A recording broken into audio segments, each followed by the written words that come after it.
Over the next 2 days, I'm going to show you how to make this.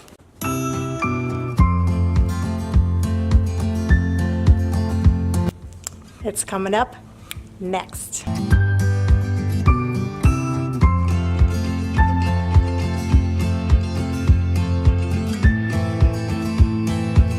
Hey friends, Amy Simmons here, and you know, I get asked all the time about how I make pallet furniture. So you're gonna come with me, I'm gonna show you the process. Let's get going.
Okay, for this one with using the Sawzall, I have to protect my ears with something, otherwise I have a headache throughout the day, and of course eye protection.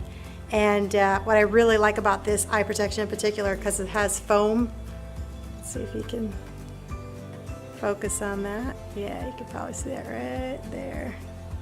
It's got foam around there, so it kind of keeps out the sawdust, and I really like those. So let's get started.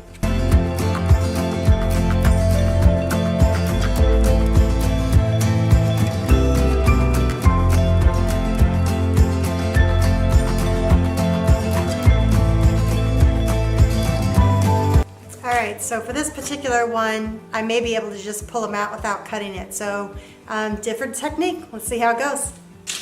Alternative tools. This should do the job.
Okay, now that we have a couple pallets disassembled, we have probably enough wood to make one table. And I have a table in mind of what I'm going to make. And so what I start off with is based on the type of wood I have, I kind of determine, you know, what size tabletop am I looking for.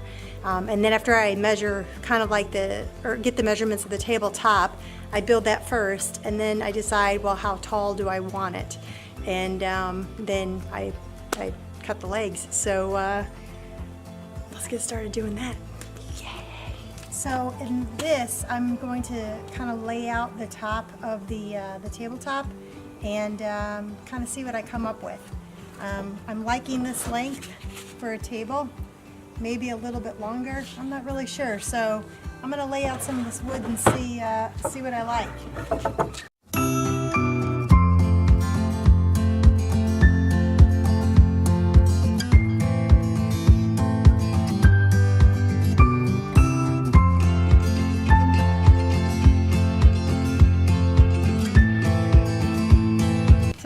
thing is these legs over here are 60 inches long, and what I've noticed that I usually make table legs about 32 inches, so I was really kind of hoping I can just half this, and you know, I guess there's a way around it, but I can't think of anything right now. So I'm going to cut 4 legs to 32 inches, and then I will have some you know, extra, you know, what are these? These are 2.5 by 3.5. Really cool. So I have some extra of those. But before I get to that, what I need to do is I need to pull these staples out of here and make sure that there's no staples on this one. But pull the staples out of the pieces I'm going to use, and make sure that I clean them up so they don't, you know, get in my tires, you know. So my husband doesn't like that too much. So that is what I will be doing next.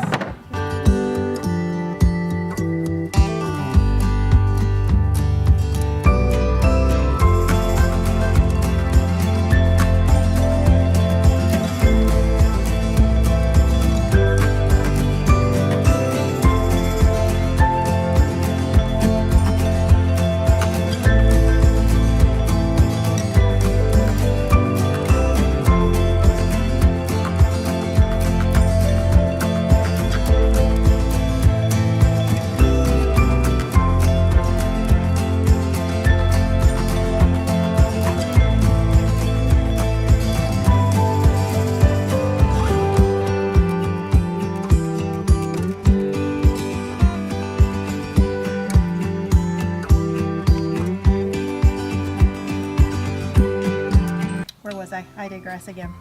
So the 2 end pieces are going to be on here, and then you have the leg. So what I need to do next is basically I need some different pallets, because I need to create a like a box underneath here, and so I can nail things too. And there's probably a way to do this, but I have no experience in training in carpentry. I just basically figure this out as I go along, and there's a lot of learning moments, and there's a lot of frustrations, but at the very end the product is just like I said, it's like a piece of artwork. And so I'm hoping that you know, you appreciate all the effort and creativity that goes into this. So what I need to do is turn this off and go fishing in my other pallet stores to see if I have some 2x4s, or you could cheat with some like Lowe's, like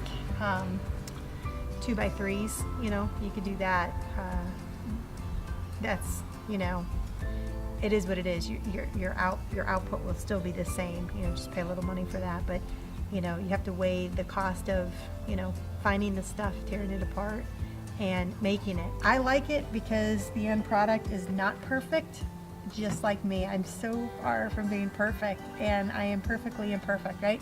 And I like that. And so anyway, I make perfectly imperfect furniture that's got a ton of character. And I love these pieces because they are thick, and I like the big broke furniture. You know, my kids can jump on it, hit it with a hammer, and it's okay. You know, I'm not going to get mad at my kids for like breaking furniture, right? Because they can't break this stuff. So anyway, I'm going to shut this off for a second and go searching for some more wood, and then I will be back.